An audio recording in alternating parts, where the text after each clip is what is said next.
Hey y'all, welcome to Epic Stage Journeys and Then Some. I'm Gavin, and real quick, I'm gonna tell you I'm behind. I have been behind because I've been sick as a dog, and I'm just gotten better this week. And come to think of it, I believe my guest has been real sick too, but I think he's doing better too. So we're just gonna go ahead and get this thing started. Oh, and real quick, if you like what you're seeing, just click save and subscribe and do all that good stuff like everybody else does, and well, and if you don't like something, just let me know, and we'll fix stuff for you. We don't care. We're not picky about this stuff. So without further ado, here is my guest, ladies and gentlemen, the blues man himself, Mr. Holland K. Smith. How are Hey, you doing, Holland? I'm all right over here in Arlington, Texas. It's raining outside and staying cozy in the house. Yeah, it seems like it's been raining everywhere, man. We haven't got much today, That but time of it's year, darkening up. It's getting dark again, so it's on its way. So it's how that the hell time you of year. been, man? I'm okay, man. Getting over, Good. trying to get over this allergy thing, and it's just keeping hanging on. I've had trouble all my life with it, but man, it just seems like it's really gotten worse the last couple of years. And man, this year it Hey, just made me literally sick. oh, I know, man. Tracy got sick first, and then of course she gave it to me, and then my mother stopped by and said hi, and then she caught it, and so everybody's been sick. So it's like Yeah, it sucked. It's I getting know. old's fun, man. I know it's no fun. All right, let's see. You and I met back in what about '97? I think that's when I got the bar, and you guys came in and played. You played quite a bit, I believe. You played. You guys did. You hosted some of the blues jams, Yeah, and you guys. you wanted us to host a blues jam. I believe it was Wednesday nights, if I'm not mistaken. It was either Wednesday or Thursday. I don't remember which one it was. Yeah, yeah. I know. But I don't think it was Tuesday. Yeah, maybe it was Thursday. I can't remember. But anyway, it was big time and large time, and that I still have some memories, some great memories, and some weird stories about that place. yeah, I I have a good one. You Wait, are the only person that I know. Captain's Den? Was that the name of it? The what? What was it called? Oh, I. You know what? I don't mention it. You know, it's still open. If you can believe that. I It believe was. It's called the Den. So the I'll just Den. say, yeah. The Den. And I don't know if I don't know if it's still We called had that. I know it's still there. a running joke about it called the Den of Iniquity. yeah, hey, I can believe that. That no doubt I about think so. that. So Maybe it was you that told us you reached up into it had one of those drop ceilings in it. You reached up in, and there were fucking needles came falling out. oh, there was all kinds of stuff we found in that building. It was unbelievable what we did when we cleaned it out. It was nuts. But I remember Well, we did our you. best to continue its sordid history. You're the only person I know that you could come in, you could host the jam, first set, second set, you go to jail, and then you were back by the third set to finish it out. And Yes, that's he's a right. That's machine, man. The no dude's a story. machine. Uh huh. Yeah, yeah. I still tell that story. It was that night. It was it was god awful cold. It was like in February or something, and it was so cold. And I've been smoking pot a long time, and I kind of know the rules. And one of the main rules is you never get in the car with it, because that's how they can get you. If you're standing around outside, you can flick it. The smell kind of goes away, but this that year it was frigid cold, and the guy from the record company, Richard Chalk, uh, Top Cut Records, he had shown up in I forget. I think it was my pot. I don't know. Maybe it was his. And we, against my better judgment, we got in my van to smoke pot. And I don't know if the Euless cops had been watching that place or what, but there we are sitting there like Cheech and Chong, and the cops just came around the corner in their car and threw on their lights, and it's like, holy shit. I mean, got us completely, because it was kind of in this secluded little corner. I mean, I wouldn't really worry too much about it. That was the last thing we expected, for them to catch us smoking pot, and they jumped out and beating on the window, and I'm like really hesitant to roll it down because it's just like Cheech and Chong. I mean, the cop, as soon as I roll it down, I can see the cop's eyes go. You know, it's because there was so much smoke that came out, and everybody out of the car. So me and Richard get out, and I figure I'd take the hit on it. We're both in trouble, so I told him it was my pot. And if I remember correctly, um, there was two or three of them, the cops, and I told him it was mine. Richard didn't have nothing to do with it, and blah blah blah. And they ended up letting him go. But during the course of it, of course, they searched my van, and they my van was notorious for eating stuff. I would lose more shit in that van down between the seats. There was something just like a black hole, and it was this great big old half joint that we'd smoked, and I guess I dropped it or something, um, and the cops searched that van and could not find it. But what got me in trouble is in the back. It was one of those party vans. It was a pretty nice van that I had. It had a TV in it and all this shit. And in the back there was these little trays, these little storage areas that you drop shit in, like the TV remote or something like that. And somebody had left a friggin' wooden pipe back there, and I honestly did not know it was there. So during the course of partying in that van, somebody had left their pipe in the van, and it was a wooden pipe, and the cops found that goddamn pipe, and that's what sent me to jail. It wasn't the dope that me and Richard were smoking; it was the stupid pipe that. And of course, I didn't have any idea whose pipe that wasn't, but we were busted. I went ahead and took the rap, and they took me home down to jail, and I told Richard, I said, tell the guys keep the jam going, and I'll see what I can do about getting out. So and I believe this was in the days before cell phones. Anyway, maybe we did have cell phones, but anyway, they took me down to the Euless Police Department and and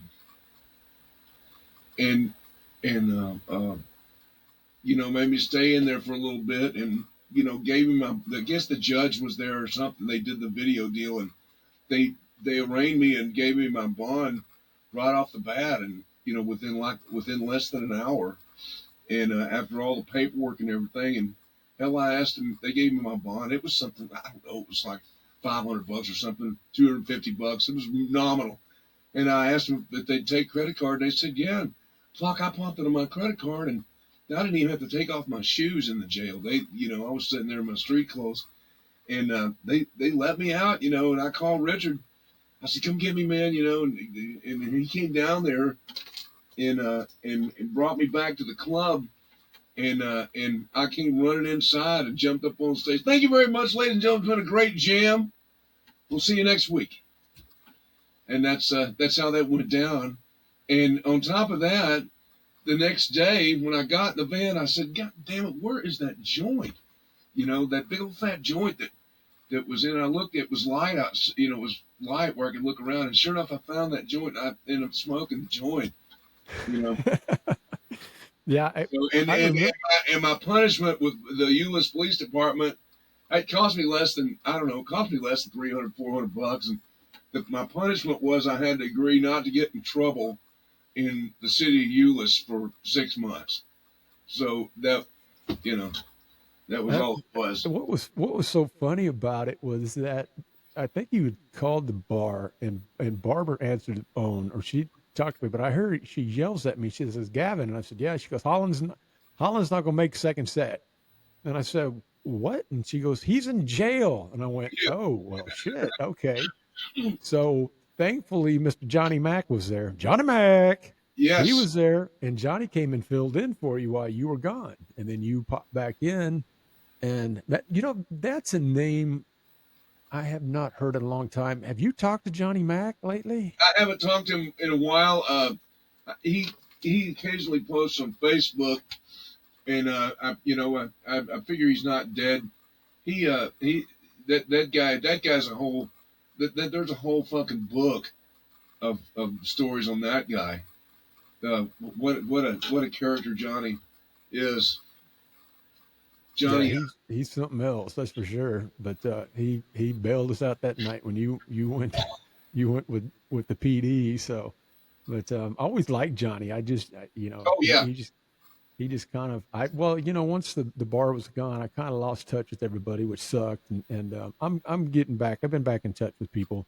yeah, I saw if well, let's go back when the when I first met you. I think the first the CD that I heard was Jungle Jane, yeah. and I loved That it. was It my was great. first CD. Uh-huh. Oh man, that was great. I listened to it and I went, damn, this is good. And that's when I decided I got to have you come play.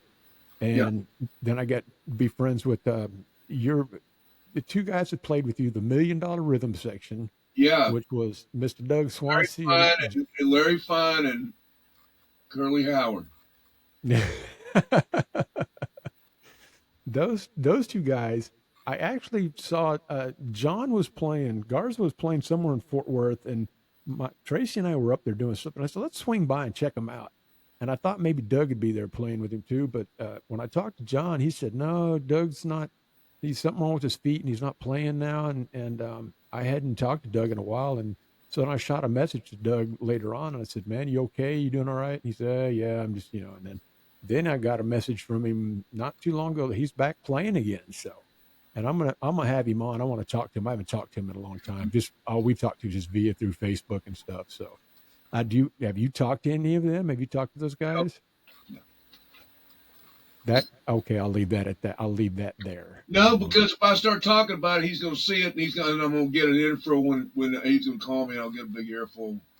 Why'd you say this? You Why'd you don't. say that? So I just No. there's a wall there. Now I talk to John occasionally. He called me a few years ago. He's playing with the Tejas brothers, Right. Yep. and uh, uh, they somehow they lost their guitar player got sick or some shit, and they called me to take his place for a couple of weeks worth of dates, and I worked with him for a while, and but I haven't talked to John in several years either. Yeah. Last time I saw him, we went and saw the Tejas brothers. They were playing out in Mansfield. I think they've got a new band shell out there or something. They were opening up, and the Tejas brothers playing out there. And I went and saw him there, and we talked for a little bit, but they were getting ready and stuff. But that's I don't all the other guys. My God, I haven't talked to anybody. I think you and I have probably we've talked the most out of everybody because you came and played the wine festival for us a couple of years, and Yeah. that was great. And my mother just loves you. She thinks your music is the best. She just I told her I was It's doing a funny. podcast with you. I get that. How old is she? She now is 86. That's my mom's the same age. It's funny. I get that from older women. I've got this latest CD that I put out, and it's got this song. What's the name of that song? It's one I wrote called "Magic Wand," and it was kind of written uh, uh, as an ethereal type song, kind of a crooning thing, and but I get little old ladies coming up to me with tears in their eyes. I kid you not, I'm not pulling a fucking Donald Trump. They come up and literally have tears in their eyes. I love that song so much, and so I'll have to get you a copy of it, but so your mom can listen to Magic Wand. Oh But man, you anyway, uh, yeah, yeah, Jungle Jane was a lot of fun. I was just talking about that the other day. There was several musicians that were on that album. It was kind of an experiment type deal. I had listened to an album that was put out by Chuck Nevitt. I don't know if you ever heard that name. He was the president of this. It was just a little bitty record label called Dallas Blues Society Records, and there was no really Dallas Blues Society, but he had the record label name like that, which I don't know, that kind of confused some people, but nonetheless, his debut album was this album by Big Al Dupree, and what was the name of that album? Anyway, uh, it's Chuck had gotten Jerry Hall out of California. Jerry Hall has since passed away. Jerry was an engineer out there, and specialized in this vintage sound. I don't know if you know a lot about recording, but that's what we were all chasing back in those days, is this vintage sound, and a lot of it was because of this album that Chuck did, and it these days you put everything's digital, Yeah. but back in those days, uh, I don't know if you remember when CDs first came out, but I don't know if you remember noticing, but they were really really really clean. Yeah. The sparkle on them and everything, and it was almost too much. As a matter of fact, it was too much. Uh, we Chuck wanted to do it and get that vintage sound, and that's the thing I noticed about Big Al's record when I listened to it. It was just this. There's some kind of a quality about it that just sounded like it was done back in the early '50s, not the late '50s, not the '60s, but the early '50s. Um, an example is some of those records that were coming out in those days. A lot of Nat King Cole stuff from the late '40s had that sound. It was just this. It's kind of a is kind of a muffled sound to it, a warm. There wasn't a lot of high frequencies in the stuff. Well, I was fascinated with the way this album sounded, and Chuck and I had sat down or had talked on the phone. He was just such an approachable guy, and I had talked to him extensively on how he did it. So he explained it to me, and I ended up getting the same studio that he used, and we cut all this stuff back in those days to to to the old vintage 2-inch tape, and that was what they used. That's part of what uh, got that vintage sound, is the fact that it was going to tape. It was a 2-inch tape, which was a studio tape. It had the machine, a really expensive machine. It had multiple heads in it, and of course Les Paul had a big hand in inventing this process. These machines are called Studer tape machines, and they were from Germany, I believe. And so much about the size of a fucking refrigerator. This machine, Yeah. and, had two great big old. It looked just like something out of Frankenstein's laboratory. It had the big rolling discs on there with the big wide tape, and that was what we wanted. And the only studio that had that was uh,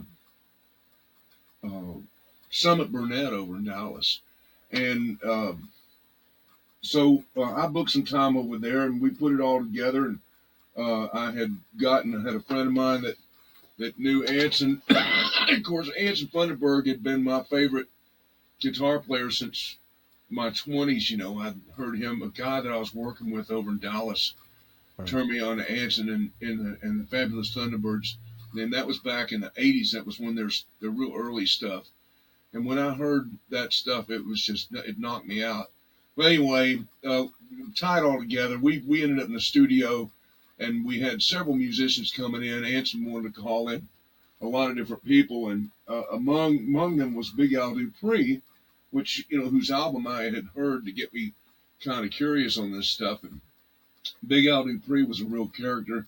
He he had the he had was now, especially back in those days. It's not so much true now, because everybody's dying off, man. Everybody's dying.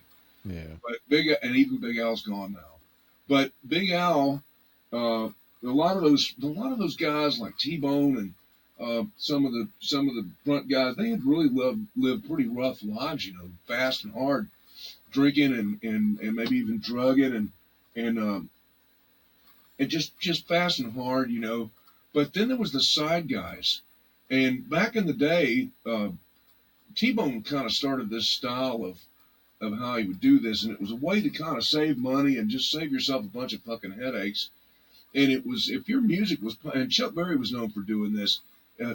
T-Bone Walker's music was so popular that every musician worth a shit in every town knew this music. It was kind of, I liken him to maybe Stevie Ray Vaughan today. if you don't know T-Bone back in those days, if you didn't know how to play T-Bone stuff, you weren't anything. And Right. same Chuck Berry was kind of the same. But the thing about it that it allowed T-Bone and Chuck Berry was known for doing this. Like I say, the thing that about it is that, and they had musicians union back in those days. And T-Bone's manager. This is how the deal went. T-Bone would have his manager call ahead. They'd do a tour. Say they're going to New York. They're going to book some shows along the way. Well, he would have his manager call ahead to each town they were going to hit and the venue and whatnot.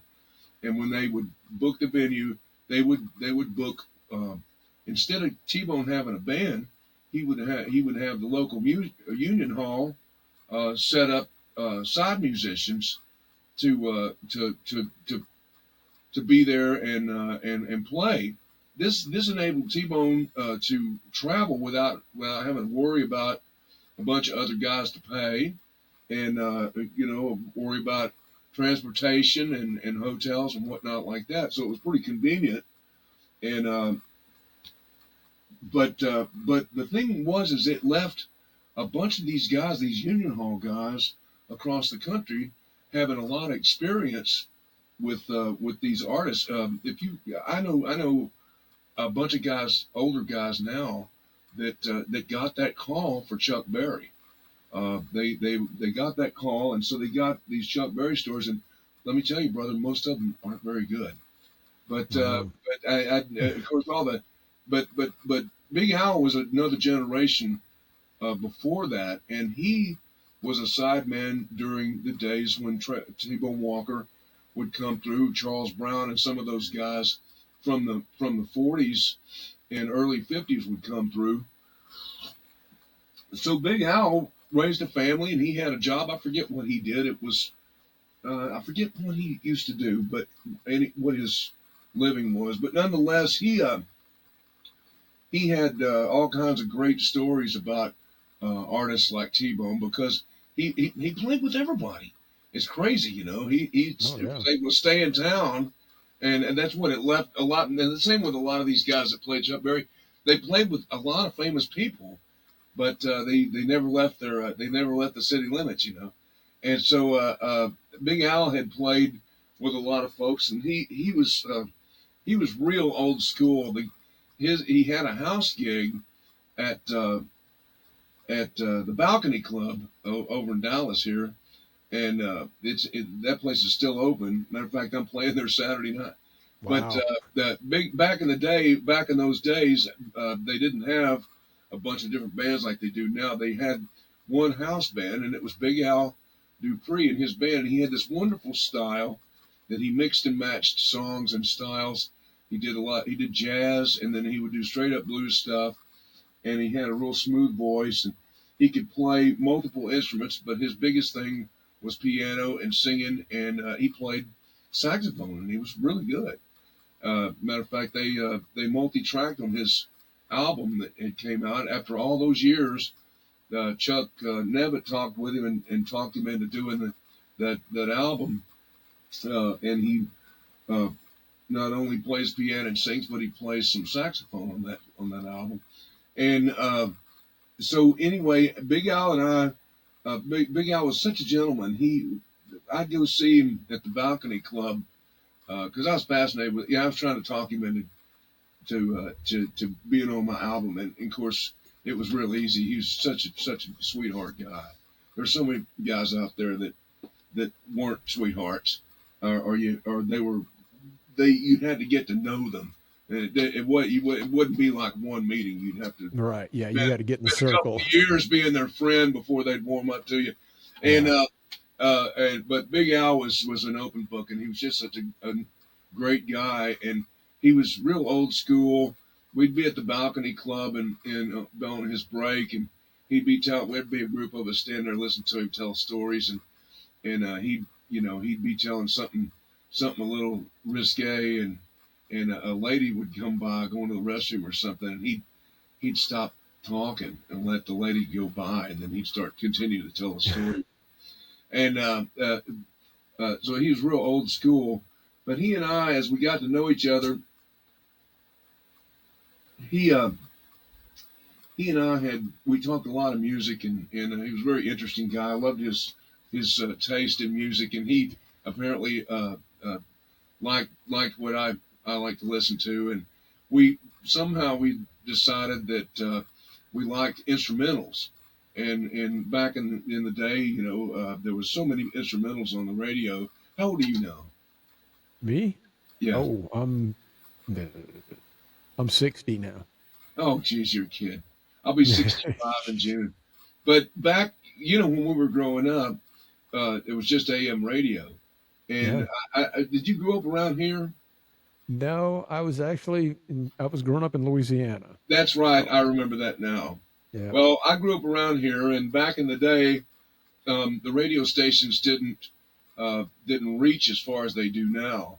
And so I lived in Arlington, and the strongest station was KFJZ, and it was a multi genre station. That's something it's kind of lost now too. Is you'd be listening to AM radio in those days, and you might hear an Andy Williams song, and then you turn around and you'd hear a song by the Animals the next, and then it would be, then it would be the Beatles, and then it would be Trini Lopez, but in amongst all these great hits in those days were instrumentals, and it was a wonderful way for movie companies to. And I look back on it. I haven't ever done any research, but I'm sure this was a thing. They would release a movie, and the theme song would end up being a hit on the radio. They call it an instrumental hit, gold. I had an album. I had one of those CDs you could buy off the TV. I snatched it up late night, and it was a double CD set of all these great songs that had gold hits. And it's amazing the list of songs, and then there was a ton of them that were theme songs. There were a lot of them that weren't theme songs. They were just instrumentals that made hits, and they're real popular. And Big and Al and I decided that our favorite. I loved the song Moonglow. We stumbled across that one. And it ended up in some movies and stuff. But I guess the most famous version of it is in this movie Picnic. I think it had Kim Novak. I can't remember if I've ever seen the whole movie. I've seen parts of it. It's a love story song. It was a color movie. And what was that guy's name? The lead guy in that movie. Anyway, the theme song for that movie was this Moonglow, and it was specially done. The version of it was specially done by the CBS Orchestra.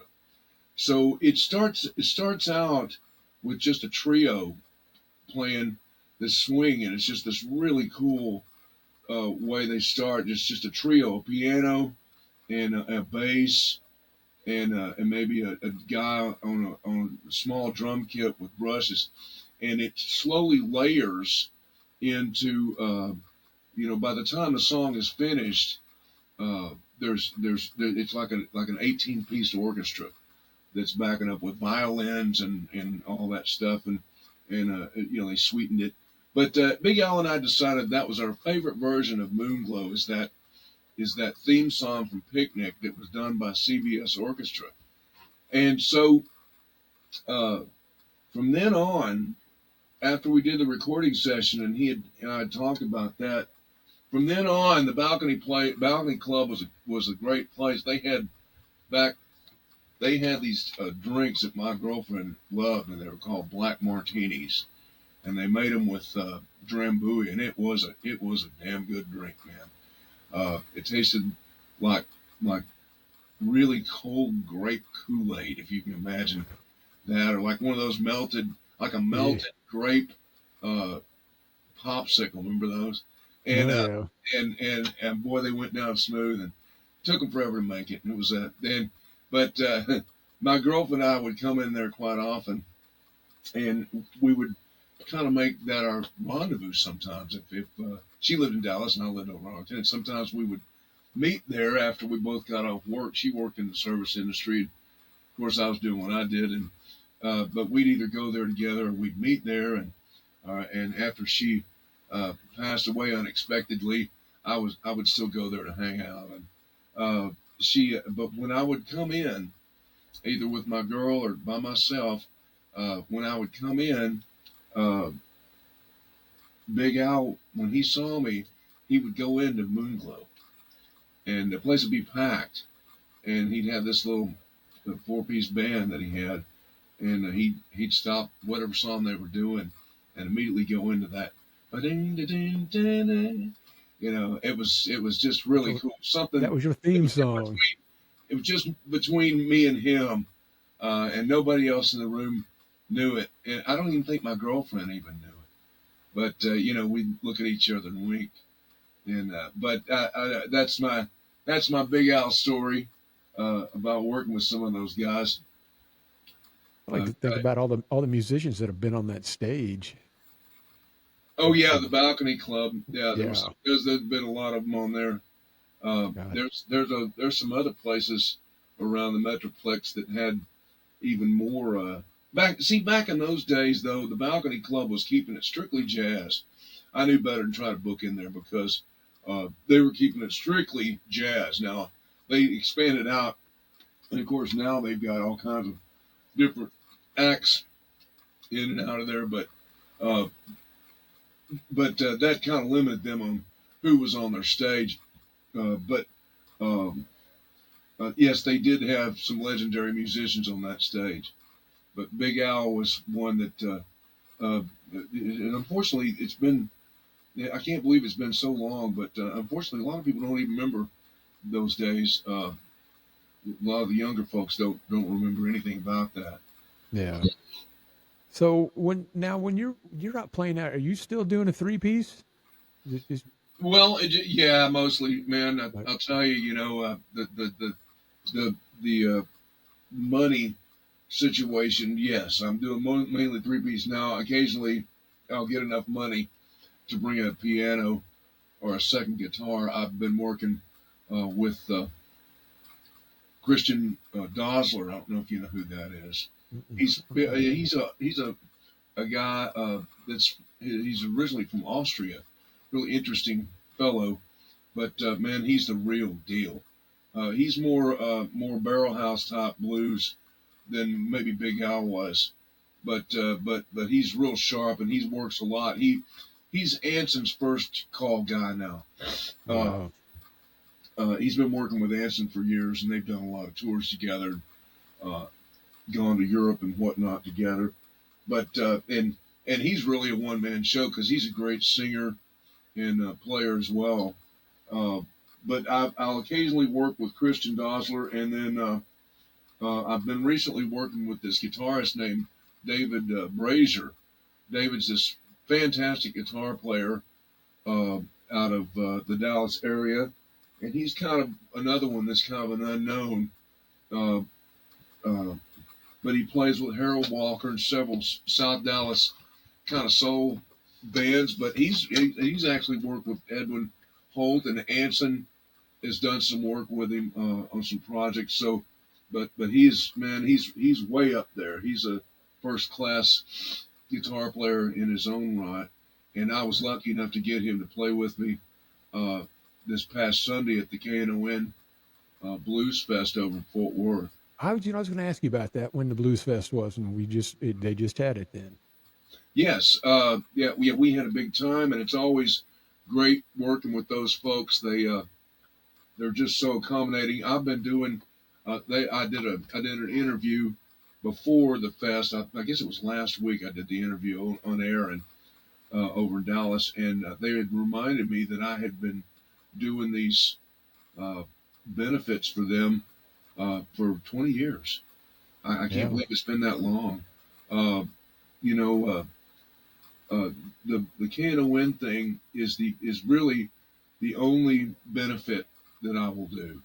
I mean, to be honest, as a musician, there's enough benefits out there that I could do one every day of the week for a Oh whole yeah. and most of them and most benefits aren't going to have a budget for the band. You know, they have a budget for the t-shirts and the tents and the posters and and whatnot, but they never have a budget for the band. I've worked a couple of them Right. that paid the band, but not very much. And I wish that I was uh, really rich, and I would love to be able to help people more.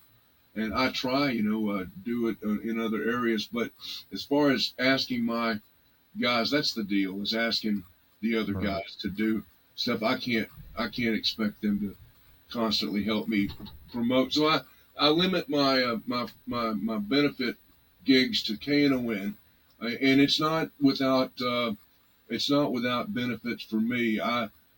They give me radio spots, to do these benefits. I get a certain amount of radio spots, which means I can advertise my shows on the blues shows, and it's a cool deal. I'm friends now with all the DJs, and if I come out with a CD, I can be guaranteed that they're going to play it, and not only that, they're going to push it, and they'll make it so that it goes to number one for the month that I release it, to where it goes. They record this information. These radio stations do, and it goes to a play collection agency called Spinatron. A lot of people don't know about this stuff, but they track uh, music and airplay, and Spinatron's data is used for all sorts of things. And one of them, of course, is paying out royalties. Uh, uh, but Spinatron, but they report to Spinatron, and I don't know exactly how often it's done, but they actually have a standard forum with these blank. The DJs each have a standard form, and it's that way on all old school radio stations, what they call the air radio. Anyway, but KNON rubs my back, and I rub theirs, and it's a pretty good deal. And yes, this last one, I got a funny story, man. One of the, you know, and I see younger artists doing this. It's kind of a um, prestigious thing to be on these KNON benefits. I'm honored always to be on them. I never take them for granted, but it's kind of a prestigious thing to be asked to do one, and I get asked. They do two a year, and I if I allow them to, I can play both of them forever. I try to bow out occasionally, just so that my name doesn't just keep coming up on the thing, because that gets old. People start asking questions and all that, and plus it's over. There's such a thing as overexposure, but nonetheless, uh, um, it's quite an honor, and I muse at some of these younger people bending all over themselves trying to get on that KNON Fest, because there's only a limited amount of slots. But it's a real honor for me. But I think back, they told me 20 years. I just can't believe I've been doing it that long. But somehow I got on one of the ones 20 years ago and played it for the first time. And I can't remember if it was this, the very first one, or maybe the second one that I played. But the year that one of the very first ones that I played, uh, I had booked myself. Of course, I was all nervous and stuff, and KNON Blues Festival, big deal, and it was over at Poor David's in Dallas, and that's where it's been traditionally held in Dallas forever. They have one now in Fort Worth. That one was started up. I can't remember how many years ago, but they have two every year. Back in those days, they only had one, and it was held in Poor David's. And back in those days, the KNON Blues Fest had names like the Mike Morgan Band and Bugs Henderson, and Mm-hmm. several of the names that the big legendary names that you think of now when you think of Dallas blues. And of course, I was among royalty on that poster, and nervous as all get out. I get up on stage, I can't believe it, and I really trying to focus on just just the music and just concentrating on my playing and stuff. And I get up there and they introduce me and I go to start playing and I'm belting out the first song or two and I start and at that point and it's always this way with me. I guess is with all artists. You kind of get a little warmed up. You go ahead and start that song and you're really trying to tune the audience out because there's a lot of distractions that are going on. Yeah. People are yelling at you and doing crazy stuff, and you just got to kind of put a wall up, especially in a smaller room. You get going, and then as you get control of everybody's attention and everything, you can kind of start uh, looking around and winking at people and smiling and whatnot. And at least that's the way I do it.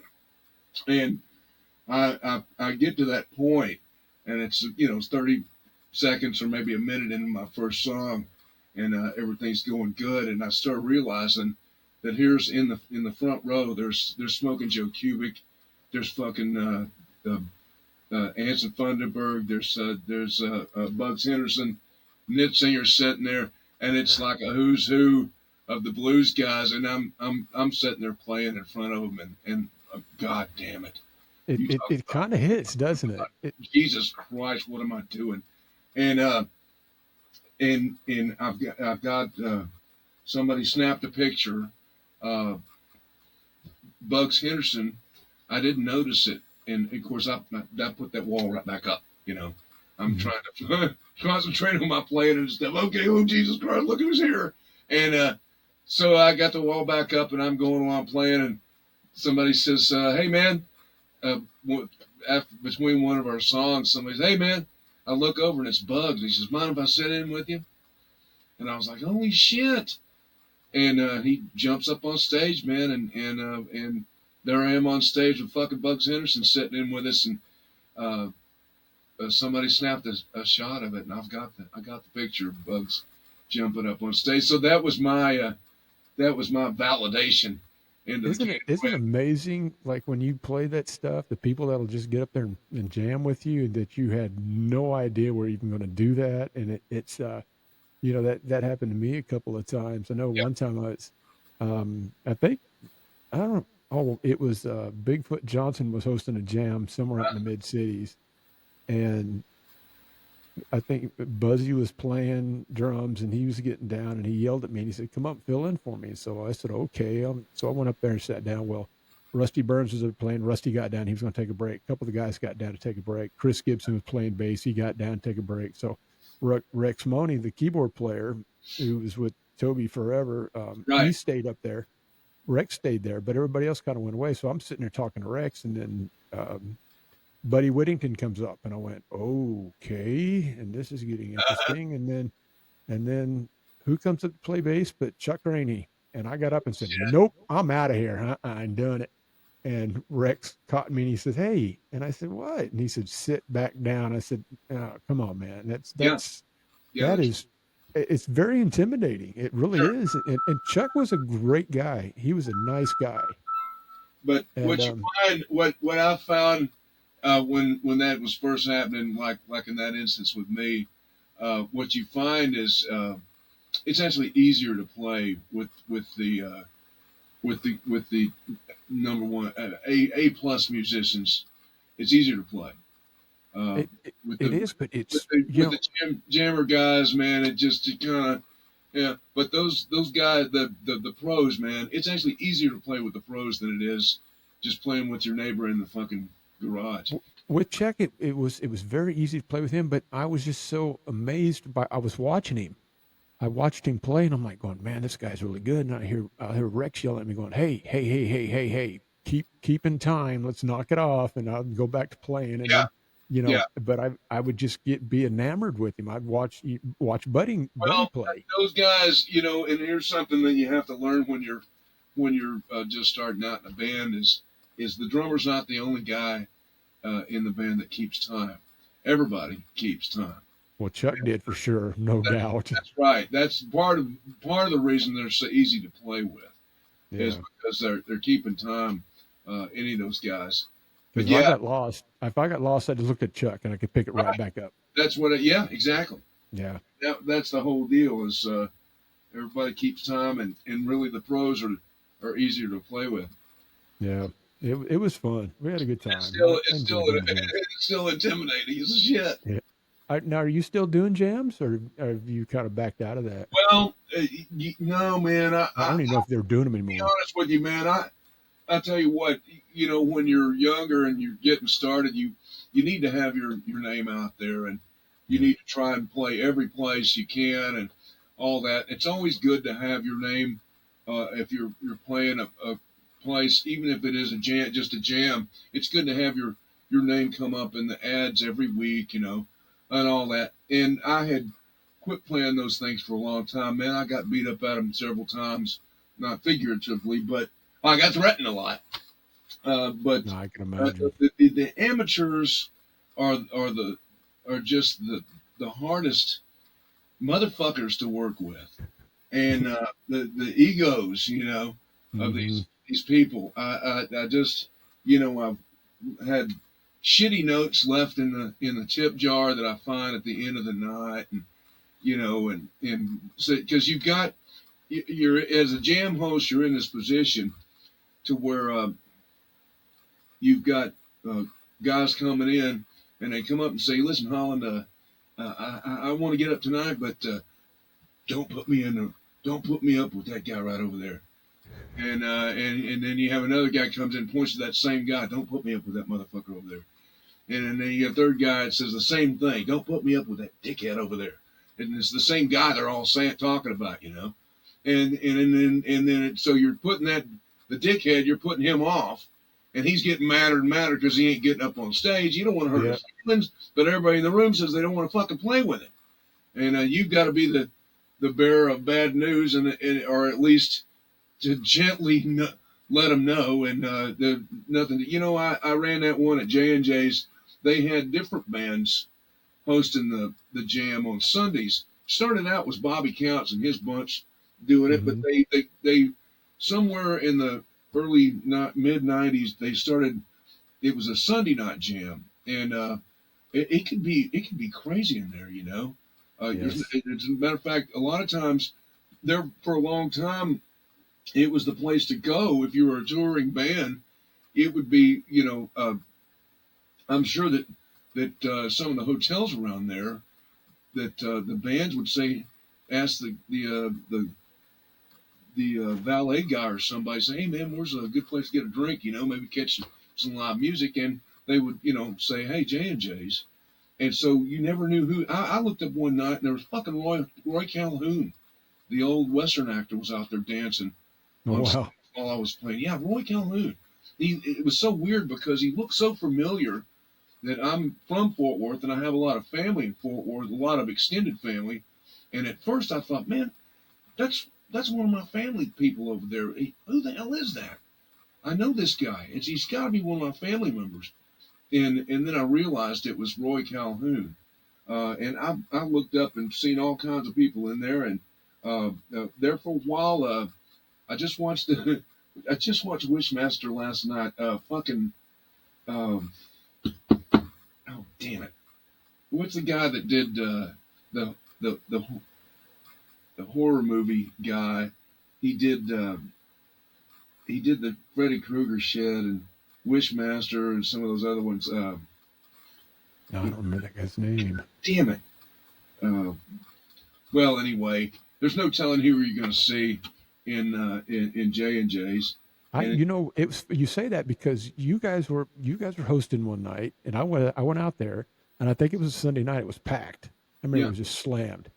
And of course, Swansea was getting down. He hollered at me. He says, "Come up, take my place." Okay, you guys all got down, and so it was like a guitar player. I don't remember who the guitar player was. Got up, bass player got up, and we're sitting there, and it was like a hush came over the room, and I'm looking and I'm like going, "What's going on?" And it was like everybody like was turning towards the front door, and it was like the crowd in the room. It was like the Red Sea parted, and coming down the middle of it was Robert Ely, yeah, and he was heading right for the stage, and I'm like going, "Oh shit, he's yeah, coming up here." yeah, And he come up on the stage, and I got that nerve, that twitch, and I thought, "Oh, maybe get down." And he got up there and grabbed the mic. He turned around and looked at me and goes, "Hey, white boy." And I said, "Yes, sir." And he goes, "Come on, let's get funky with it." And he counted off and we went. So, but I mean, just things like that. I met Buddy Miles there one night at J&J's at one of the jams. And, Doug took me over and he goes, "Hey, this is Buddy." And Buddy, this is Gavin. And I said, "Hey." And then I leaned over to Doug and I said, Oh "That's yeah, Buddy Miles." And he goes, "Oh, yeah, it's Buddy yeah. Miles." And I I've thought, got a picture of "Shoot." myself on stage with Buddy. Yeah. I knew Buddy real well. Wes Cravens was the guy's name I was trying to Yes. think Okay. of. Wes Craven. Yep. Wes was living in Fort Worth there for a while, and he was coming into J&J's all the time. I got to know him pretty good. Really, Really? really nice guy. Yeah, just a regular dude, man. And yeah, but he'd come slipping in. He'd always wore a black baseball cap with nothing on it. It was just a solid black baseball cap, and wearing one of those trench coat things. And he kept his head down and stuff. Yeah, really really nice guy. But you never know who was going to come in there. But back to my running the jams. Those jams were brutal, man. I would always try to get one. They started letting different bands do the jams. Every week there was a different host band.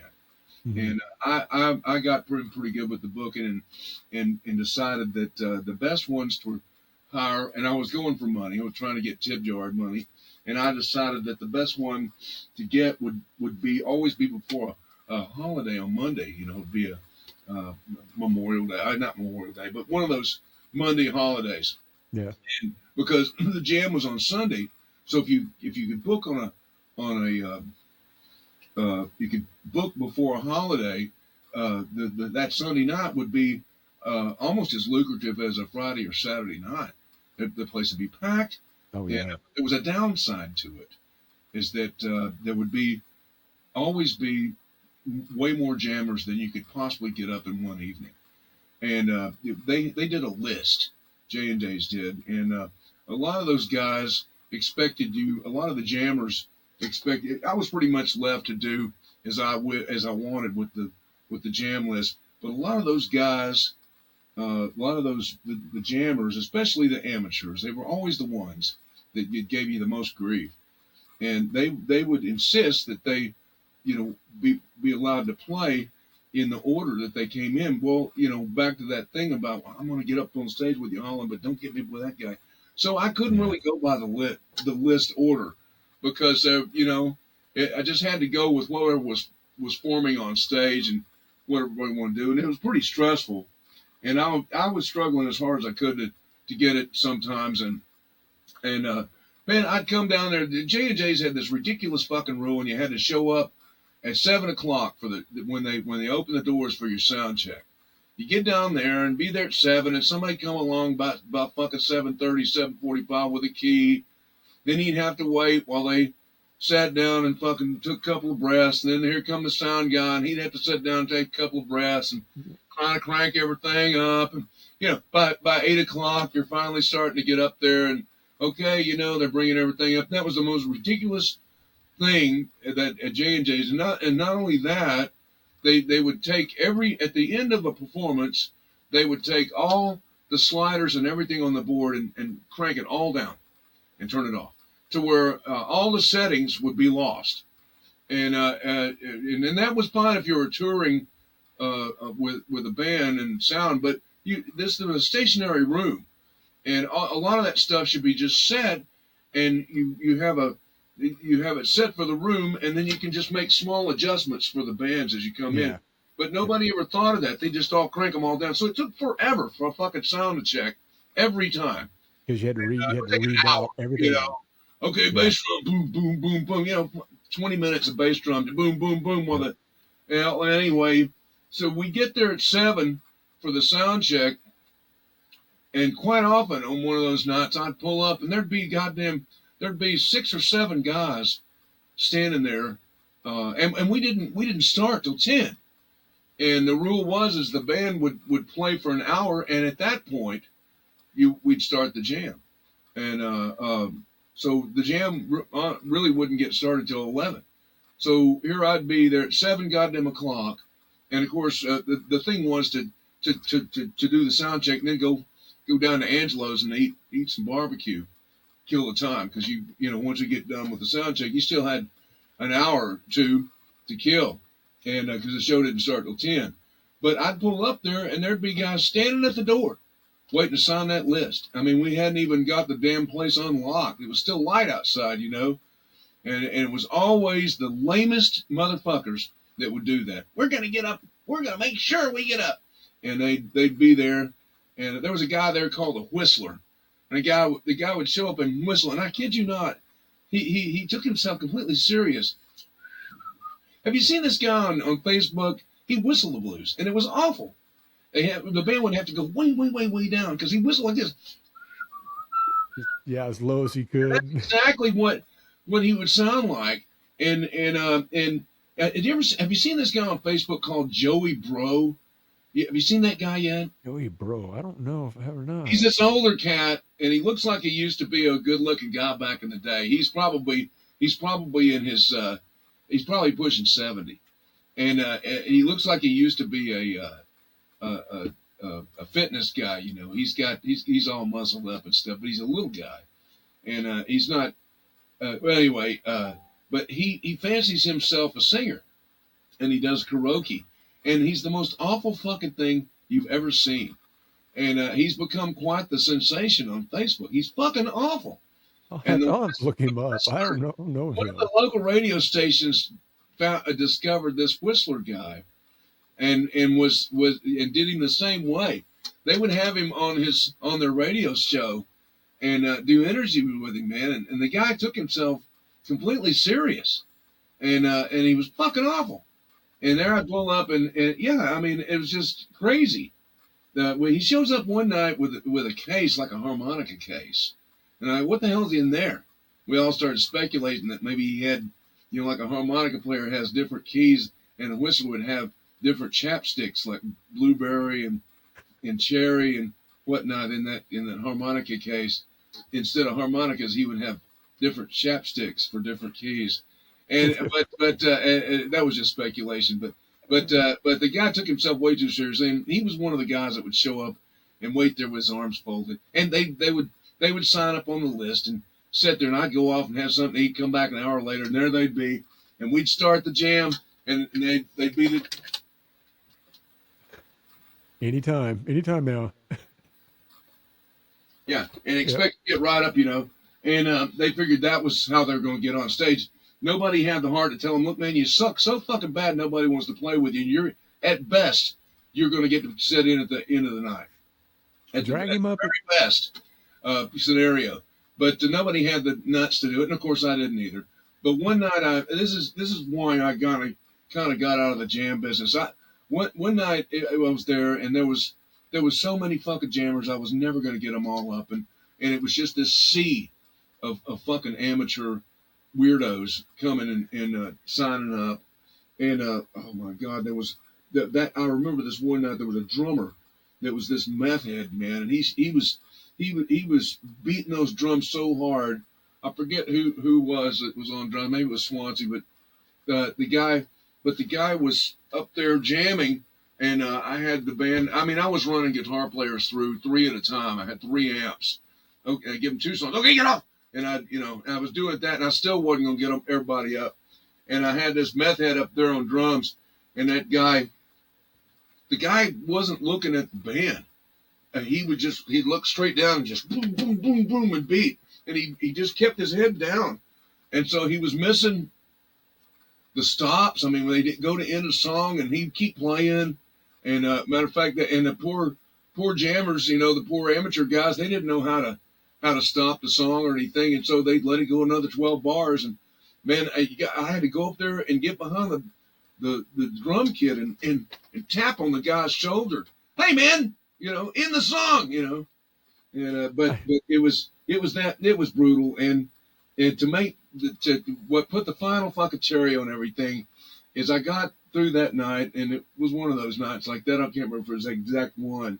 It was one of those nights like that where I pissed a lot of people off just because there was too many jammers and I couldn't get them all up, and you have to balance it between getting the shitty jammers up and keeping the crowd there and drinking, because let me tell you, man, if it's bad enough, people get up and leave. Yeah, they'll be regular people, and so you didn't want that to happen because the bar'd start getting on you, but the bar'd get on you they go up and complain to the bar. Hey, they're not getting me up. I don't know what the deal is. I was here at 7:00. It's 10:00 now. And, and so I guess you just couldn't win with that. And I was feeling it. And the one night I finally finished the night, and it was exhausting. And I was like, oh God, thank it was God it was over. And there was that list over there that had gone to 2 pages worth of fucking players, and I'd never get them up ever in my whole life. Get that many up in one night. And man, I went to get my guitar case. I still have it, an Epiphone Blues Zephyr Deluxe. It's a great big old guitar, and it's a knockoff of the one T-Bone Walker played, an ES5 Gibson. Anyway, I went to get my guitar case, and I was so proud of that guitar when I first got it. It was given to me by a friend of mine, by a fan, for my birthday, and Wow. yeah, brand new. I still got the guitar, wouldn't take for it. But anyway, I went to get my guitar case and opened it up, and it was just full of half empty cans of beer and ash and dumped ashtrays and stuff, and it was soaking wet, and I couldn't put my guitar in there. I had to get beer bottles out of it and stuff. Somebody had slipped around when I wasn't looking and done that to me. And so after that, I started kind of rethinking the whole doing the jam thing. And I had already done so many of them, I was already tired of it. This is long after during that deal with you. But I recently did 6 months of a residency gig over here in Richardson. It just ended. But I was doing a Monday night just recently. Really? Yeah, there for about 6 months I did it. And it wasn't really a jam though. I was having a special guest every week. And I was bringing in a lot of the top players around here, and I was lucky enough to even get Jim Suler on board for one of those. It was a Monday night. Wow. I haven't heard that name in a long time. Monday night blues session. Yeah, he's still playing with Thorogood. Oh, okay. Matter of fact, he is my in on how I got one of my songs in front of Thorogood, and Thorogood ended up recording it. And not only that, Thorogood that was 20 years ago, and Thorogood opens his show with this song that I wrote. I remember that. Yeah, you told me about that. Party. He's still doing it, and it's May the 2nd.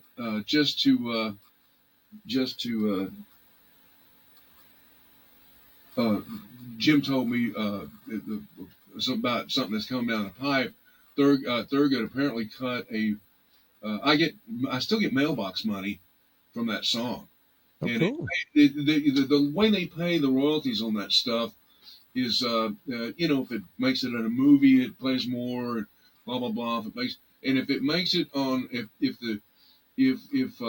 the artist uses it for the very first song, the opening song, that pays a little better than he was just to play it during his set. Live, there's live pay, and so I've been getting mailbox money from that ever since. When I first started doing that, I was seeing fucking 5-figure checks, Wow.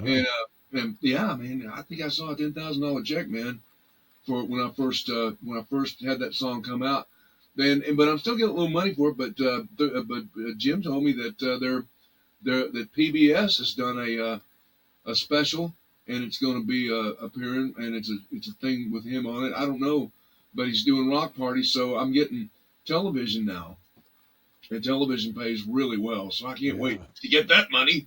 That's great. And yeah, pretty cool. Yeah, I've written another song for him, and he's got it recorded, but he hasn't come out with the album yet. So who are the big players out and about now? I'm trying to think back of who all played at the bar. You mentioned Nitzinger, and God, I can't think of anybody. Well, there was Mace Maben. Of course, I don't think is Mace still around. Not playing anymore. And of course, Mace passed away a few years ago. Right. And my whole goddamn band is dead, man. The best band I ever had about 5 years ago, they're all gone. I had Jimmy Pendleton on drums, Terry Montgomery on bass, and John Street on piano. And I took that band was so good. I took them down to Houston countless times. I took them up to fucking Illinois and Kansas and whatnot. And we went out to California a couple times with that band. Uh, uh, and I just hate that I never did get those guys all in the studio at the same time to cut an album. You take stuff for granted. It's that way in life. You just think, and I know better than this, but you learn in this business, especially, and I guess it gets a life deal too, that nothing lasts forever. No. And I guess I knew those guys were. I was always the youngest guy in the band, and and it was that way with this band that I had, and even my second chair guy, Randy Cates, Terry occasionally would have health problems, or he had his hands in some other projects, and so occasionally he wouldn't be able to go down to Houston with me or whatnot, and Randy Cates would step in. Mhm. Cates do all my material. I'd worked with him for years, and he's gone now. Yeah, but I miss all those guys so much, and John was the last one to go. Uh, he passed away about a year ago, I think, or more. But anyway, it's kind of like J&J's. That was, man, those, I don't know if you remember or not, but man, we thought that crazy ass place was so much fun. We thought that was going to last forever, What's funny about that was Tracy and I went to do something in Fort Worth one time, and we got invited to this thing. So we went, and it was like a club, and I think it was like a car show is what it was, and we took one of our cars out, and so we were there, and I kept looking around. I go, why do I know what this place? And I was digging, so I was just kind of wandering around looking at it, and I kept thinking there's something that was clicking. And back behind this trash bin outside the building was a sign, and I pulled it out, and it was J&J's Blues Bar. It was their sign. It was there, and I went, "Oh my God, we are at J&J's." I couldn't believe I couldn't recognize it at first, and we walked all The through it. location where you were at, What's that? you went to the old location of J&J's, or Yeah, the yeah, building it was changed there. quite a bit. That guy was a real piece of work, man, that owned that. And Yeah, he was interesting. interesting, yeah, I guess you could call it that. Uh, I tried, but nonetheless, I won't even try to go into what went on. There were so many lies and rumors and myths going on. I still don't exactly know what happened with that place. My indication or my feelings are he just got tired of the whole fucking thing. Got tired of fooling with it, and decided to shut it down.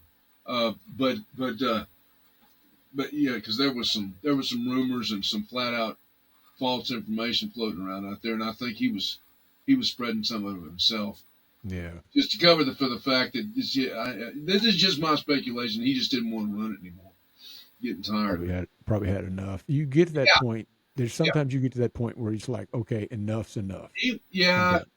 right. But it was a lot of it was self inflicted. That guy was a piece of work, man. He was a penny pinching motherfucker. Yeah, well, I remember one year there towards the end, the electricity, I mean, the air conditioning went out, the AC, and he had a real old school system. It was this big, huge thing that was off the side of the building, and the AC went out, and they were still hiring bands and stuff, and that motherfucker refused to fix that AC, and he went a whole summer with no AC in that building, and still had That'd be, performances and stuff, and expected us to get in there and play. And they had that stage. It was about 4 foot higher than the rest of the bar. yeah. I don't know if you've ever worked any kind of situation. I've worked a lot of construction in my life, but during the summer months, when you go up on that ladder, even 4 or 5 foot, the temperature starts changing. Yes, And it if you're does. up there working on the ceiling, 10 feet off the ground, man, it's fucking hot because heat rises, and Hmm. it's way hotter up there than it is down at the ground level. And so it could be 80 in the club, but it'd be pushing 90 degrees up on the stage or Yeah. more. They Oh, had yeah. they had the old school can lights, and those things radiated heat, Hmm. unbelievable amounts of heat that would come off those can lights. Even when they had air conditioning, it would be hot on stage. Them good And old Par 64s. Yep. man, They'd light you up. I'll tell you, I was so desperate, to play the place and not piss anybody off. We wanted to play J&J's all the time, and so I went ahead and took it. But I think back now, we should have told that guy to stuff it, get your air conditioning fixed, and then we'll think about booking your place. That's probably what I should have. And I think that's one of the reasons that a lot of the touring acts quit coming through there. He got to where he was dipping into the band mummy. They would only do a door thing, and it was pretty clear that he was dipping He was skimming it. into the stash before we would get it, Oh, But yeah. well, nonetheless, I'm not going to speculate on any of that. I don't want to really trash talk anybody. It was a cool bar. We had fun there, but I was waiting for you to say that you got the whistling guy up on stage and y'all did Mustang Sally before The y'all Whistler, left. So the Whistler was so fucking stupid. He was the worst fucking jammer in all of Texas. I'm convinced. And took himself completely seriously, and just made a ridiculous buffoon out of himself. He was used to showing up at some of these CDS jams over in the north side and shit, and he would come in there to J&J's occasionally, trying to show off his wares, and I'm telling you what, we were all just, is this guy serious? And not only that, but he managed to get himself on some kind of radio show. Did you ever listen to that album? You ever listen to that album that it was the God damn it, what was that name of that group? It was a country group that made this album, and it was a comedy album, and it was a fictitious country band called Lester Moran and the Cadillac Cowboys. You ever listen to any of that? I've heard the name. I don't know if I've never Oh heard my it though. God, you got to get it. It's all on YouTube now. You I'll got have to to look check it that out. up. It's the most funniest shit. This album was made back in the, I don't know, late 60s, early 70s. And it was done by the Statler brothers. And they had all kinds of famous musicians played on that. I think Chet Atkins was even on that album. Wow. But it was a comedy album about this band, and they were in Podunk country band, and they were somewhere USA, Rainbow Valley, and anyway, they were the most horrible band that you've ever heard, and there was all these situations they were in, but they broke all the rules. Their meter, they would speed up and slow down. They were off key. Their instruments were out of tune, but they took themselves completely seriously, and that whole thing. They did several of these comedy skits that centered around that whole deal, of them taking themselves completely serious, and it's the most, especially if you're a musician, it's the most funny fucking thing you've ever heard in your life, and it's so funny that, but between musicians, a lot of my musician friends, it's commonplace to quote whole swaths of dialogue off that album. It's so fucking funny. I'll have to look it up. But this Whistler guy was a real life character off of that album. He took himself completely seriously, and not only that, he had a local radio station, patting him on the back saying, "Keep going, man," and so he thought he was big shit, He was it. Yeah, He was the whistling king. the whistle the blues. It was, and he wasn't even a good whistler, man. He's a bad You know, whistler. you think about whistling, like that guy that whoever it was that did the Andy Griffith show. That guy was a good whistler, he had that. If you try to whistle that song, it's hard. Whoever did, I don't know who did that. I'm sure you can find out, but whoever He did did a that good job. whistle on that, I don't think it was Andy Griffith, but whoever did the whistle, it might have been Andy Griffith. But I'll tell you, whoever did that was really good. I've tried to whistle that before, like the television show, and it's hard, man. But he wasn't. This guy wasn't even a good whistler. I said I wasn't going to trash anybody, but that guy deserves to be trashed. He just wasn't he wasn't par. Well, I mean, people would trash him to his face, and he would just he just bounce off of him. Ping, boom. You're just jealous, man. So what? Who's playing with you now? Well, I'm using Dirk Cortez on drums and Jason Cloud on bass. I'm doing a three-piece. And I want to also bring up, I've got a YouTube channel. It's Holland K Smith Official is the name of the channel. And it's got a lot of, it's got several performances on there of my band. And then it's got some stuff that I was doing at the Monday night residency gig I had. And I was lucky enough 1 week to get Jim Suler over there recently, and we got up and did a song by Can. It's an old Can Heat song called "Let's Work Together," and Schuler does a unbelievable job on the slide on that song. And so if you get a chance, hit my YouTube channel and check out some of the videos I posted. I have all my life, I've always been a big fan of the blues stuff, but I'm a guitar guy.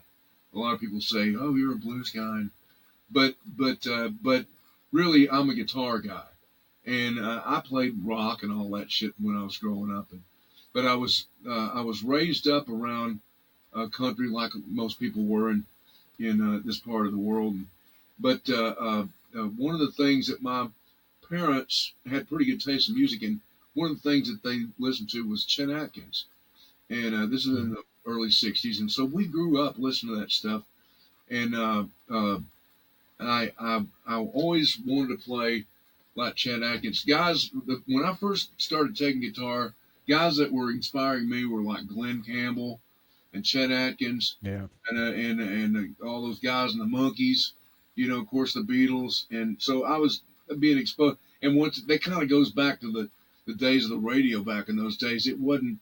It was so such a great eclectic mix of styles that you hear on the radio. KFJZ, there wasn't. They kept country out of it, although you might hear a Bobby Gentry song or something what they call a crossover hit on KFJZ, but my tastes were like that. I was into all sorts of stuff. I got exposed to classical music, and I originally set out when I was a kid. I was taking piano lessons. I started probably about 7, 8 years old, and but I had a buddy of mine that was an adopted kid, and his parents spoiled him rotten. They didn't have a lot of money, but his parents would spoil him rotten, and he had a bright red ES-35 Gibson that had the Bigsby whammy bar on it and all that stuff, and it was just this beautiful piece of craftsmanship. This kid's 10 years old. He's got this fucking guitar, man, and in the '60s, and so I was taking piano lessons, and I thought it was so sissy. And the woman, the thing about, I teach guitar now, and the thing about, and I've gotten in arguments with this with teachers, but the thing about teaching music to kids is there's two different schools of thought going on here. There's the music itself, and then there's your instrument on how to get sounds out of it. And there's two different schools you're going to when you're first setting out. When you get older and you learn how to master your instrument, it's quite easy. It's a lot easier to switch off and learn how to play something else because you already know that language of music. I'm getting off on a tangent here, but I've always wanted to play like Chet Atkins and Jerry Reed and Merle Travis, and so I started studying that style. Several years ago, I decided, by God, this has been on my bucket list all my life, and now I'm a pretty successful guitar player, and I'm gonna do that and see what happens with it. And I've been doing that for 15 years now. I've been working on this side thing with the what they call the fingerstyle guitar. And back in the day, it was kind of invented by Merle Travis, but he gives credit to a lot of earlier influence on it. But it's this holding a bass line with your thumb and playing a melody and chords with your fingers. Most styles, jazz and whatnot, and blues, the dominant hand is going to be your chord hand. But with this style, your dominant hand is your right one, and it's a completely different way to play. And when you're playing piano, it's a lot of people compare this music to stride music, which is that was invented by piano players, and they would hold a bass line with their left hand, like boogie woogie. They'd hold the bass line with their left hand and play all the chords and melody with the right hand. Well, with this style of guitar, your thumb is your left hand, and this one is your right hand. And so you have to develop what they call thumb independence to be able to hold that bass line. And I've worked on it, I guess, maybe 15, 17 years now, and I've gotten enough to where I got about an hour's worth of songs that I can do, and that I'm not completely ashamed to get in front of people and do. And I'm going this summer. I'm so looking forward to this. I signed up and spent a bunch of fucking money, and I'm going to Nashville in July to the Chet Atkins Appreciation Society convention, and it's a full weekend of nothing but Chet Atkins and Merle Travis and Jerry Reed type music, and it's players and performances and workshops going on the whole weekend. Amongst a lot of the great performers that are going to be there is Tommy Emmanuel. I'm sure you know who that is. Mm-hmm. And then there's a guy named Doyle Dukes. It's another one of those monsters that can play. Doyle Dukes is one of these guys that can be playing a song. And he says, now, this is how Merle Travis would do this song. And he'd keep the song going. He goes, now I'm going to switch over to Chet Atkins style. And he'd sound like Chet Atkins. Now I'm going to switch over to, wait, this is how Jerry Lee would do it, you know. And he'd never miss a lick. This guy's a monster on that stuff. And so I've been fascinated with that stuff all my life. And I finally gotten to where I can play a little bit. And so I'm really looking forward to going to this convention and meeting a buddy out there. And we've got our hotel room booked and everything. So that's where I'm at. And of course, I'm still studying blues. The whole thing about being a musician is, and I've noticed this about, I've observed other players. A lot of Jim Suler gave me some advice one time, and he's really good advice. He said, "You know, Holland, I can learn something from the shittiest player. If nothing else, that right there is what I don't want to do." And so, you know, that's a lesson in itself, because you have to decide on what you're going to do and what you're not going to do. And it really is true with all this stuff. But I don't know where the hell I was going with this part of it. But the blues stuff, you know, but I'm always learning something new, and I'm a student for life. And that's what fascinates me with this fingerstyle guitar, because it's so fucking difficult. And it really presents a challenge to me to play it and make it sound, you know, believable. So you've got to really hold that whole thing to keep the whole thing going. Matter of fact, I got my guitar. I don't know how well it would come over the. What dates you got coming up? Where are you playing? I'm playing at the Balcony Club this Saturday night. That's tomorrow, May the 3rd, in Dallas, Texas. And we get the early slot. They have 2 shows on each night at the Balcony Club on Fridays and Saturdays, and we've got the early slot tomorrow night, 6:30. I've got my good friend Jason couldn't do this show I've got Dirk on drums, and I've got my good friend Rio Casey. He's a young guy I worked with for about 5 years before he took off and went off with some other projects. And he's currently plays among a bunch of local bands.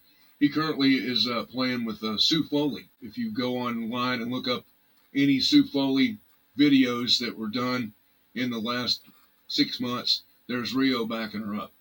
So he's done real well for himself. And but Rio's back with me on bass. I've got him. He plays a stand-up bass. Mm-hmm. Yeah, I'm looking forward to that. And then, if you want to know what's going on with me, probably want to hit the. Oh yeah, I've got a Mother's Day show coming up over in Dallas. That's next a week from this coming Sunday. The next Sunday, I'm playing over at in Dallas in the Swiss Avenue neighborhood. I don't know if you're familiar with that. Oh yeah. But they have a tour of the homes over there, and there's a Frank Lloyd Wright home over there, and several homes that go way back, hundreds of years. And there's literally a tour of homes over there, and it's become quite a big deal. As a matter of fact, it's so big, my mom and my sister are going. But I'm playing. They have a central kind of a little park area, and they're having live music all day. And I'm doing a solo act over there. I'm going to do my Chet Atkins and Merle Travis stuff over there. For that deal, my slot, I think it's at 2:00 on Sunday. They've got events going on both Saturday and Sunday for the Swiss Avenue Home Association or whatever it's called. But you can find out any information you want to find out about me.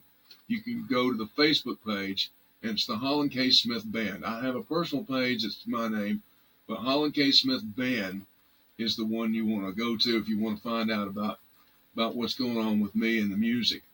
And I have links to. I put up posters for the performances, and I have links to videos of stuff that I've done with the band, and I've even got a bunch of stuff up there. I've got several videos of me doing that solo stuff with the finger style thumb picking stuff.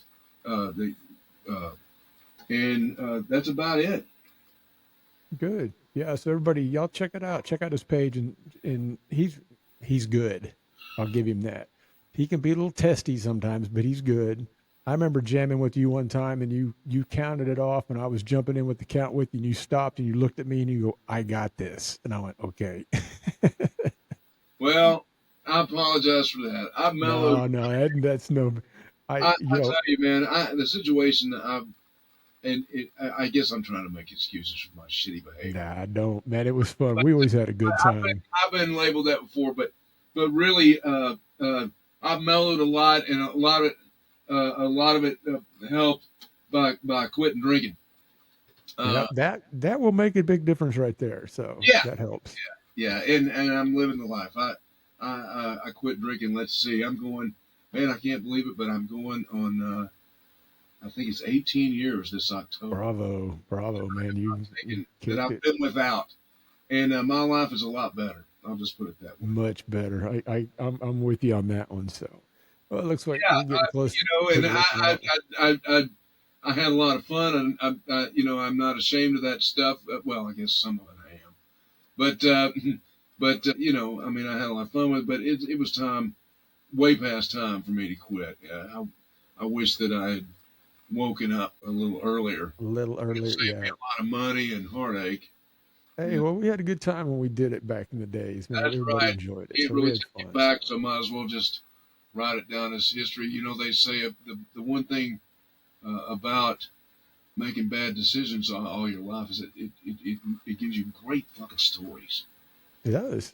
We got a book full of them. That's why I'm doing this, because I get people on here and telling stories. Yeah. You mentioned the Swiss Avenue thing. I've got a real good friend of mine. His parents had a house on Swiss Avenue. It was amazing. And I went down for the tour of homes and all that stuff every once in a while, and it was unbelievable. Those beautiful Well, I'm looking houses. forward to it. I told my mom and sister about it, and they just about flipped out. Oh, I they'll enjoy guess it. my mom had done it before, years and years ago, and but it's turned into quite the event now, and it's a 2 day thing. And as a matter of fact, I think I'm in touch with the head dude over there. He's really nice people over there running it, and uh, I I figure that I figure that it's turning to quite a thing. I think they do it more than one time a year now, and one of the times is Mother's Day. I reminded him that there used to be the equivalent of J&J's over there in Dallas when I first started playing was a place called Schooners, and that place was legendary. Mm-hmm. I saw all kinds Yep. of great acts come through there. I saw the Red Devils, that short-lived band that I don't know if you know about the Red Devils, but it had Paul Size and Johnny Moeller, and they were just kids in that band when this happened, and they did what their claim to fame was, and they split up almost as quick as they performed, but they ended up were playing somewhere there in Dallas, and Mick Jagger saw them, and Mick Jagger was so impressed with that band that he did a, a secret session with them at Summit Burnett, where I recorded with Big Al. I recorded my first 2 albums at Summit Burnett. Summit Burnett's now a parking lot for some condo over there in Dallas, but uh, Summit Burnett was the place to record back in the day. Bob Wills recorded his last album in that studio, Wow. and it was anyway. Mick Jagger got those guys in Summit Burnett late one night. It was all secret, and one of those bastards, the engineers, managed to get a bootleg cassette out of the studio, and it got out and kind of exposed the Red Devils. And it's Mick Jagger with the Red Devils, and they're doing all uh, old blues shit, and a lot of it is like Little Walter stuff, and Jagger's playing the fucking harmonica, and man, let me tell you, he is amazing. He Wow. completely switches gears, and does all this Little Walter shit, and I mean, Jagger's got way more blues roots than a lot of people give him credit for. Oh yeah, that's where they started was listening to the blues. Right, right, but nonetheless. Uh, uh, Yeah, but I reminded the Schooners got shut down because it backed up against that Swiss Avenue Neighborhood Association, and that was the big bone of contention. The owner was up against that association, and Oh they yeah. have a lot of money, and they could Mm-hmm. just like typical a lawsuit where one side's got a lot of money and they just wait the clock out. They Yeah, just wait till the little guy runs out of fucking lawyer money. that's all And it that's is. basically what they did to Schooners, and it was a real sad deal because Schooners was such a it was the equivalent of J&J's, and Yeah. it was a smaller room, but it still was really cool. And uh, uh, I reminded that guy after all these years. I said, "Oh, you guys are the ones that shut Schooners down, aren't you?" And he kind of laughed and said, "Yeah." Yep. But yeah, anyway, they're real nice people. Other than the fact they shut fucking Schooners As down, they shut schooners down. Yeah. I don't blame them, man. That was a den of iniquity in it on its own right. There's a load of money in that neighborhood. So yeah, you like you Oh said, yeah, they oh had the yeah. backings. It didn't take long. They Mm, managed to get their way. yep. But anyway, I'm going to be playing there next Sunday, Mother's Day. Cool. And yeah, my slot's at 2 o'clock, and I hope it doesn't rain. I think they've got a rain contention if it does, but I'm gonna be doing. I'm gonna be up there playing some of that Merle Travis and Chet Atkins shit, the best I know how. Well, it looks like we've hit the witching hour, guys. Everybody, you want to check out Holland's Facebook page. You've got your YouTube channel as well. And what's the title of your YouTube channel, Holland? It's just Holland K. Smith official is Okay, the name of it. And on if you go Facebook on YouTube and just type in my on name YouTube. and capital letters official. You type that in, and there it is. Cool. So you guys be sure to check it out. Holland, man, it's been a hell of a run, man. I can tell you, there are many stories that we did not tell that we can do it. We'll do it again Oh eventually. yeah. I'll tell you that. Oh man, that's just part one. We just scraped the surface, man. We ain't even dug deep yet. So, but That, I want to thank you, man, for taking the time out to jump on here with me today. Everybody, again, be sure to check out his Facebook page, his YouTube channel. He's out there. It's the one, the only Mr. Holland K. Smith. Love you, man. Thank you for coming out, love you, and man. Thank you. Thanks for having hopefully we'll me. do it soon. Real honor to be on your show. Thank you. Well, thank you very much, and we'll do it again soon. Okay. All right, buddy. Again, Holland K. Smith, y'all.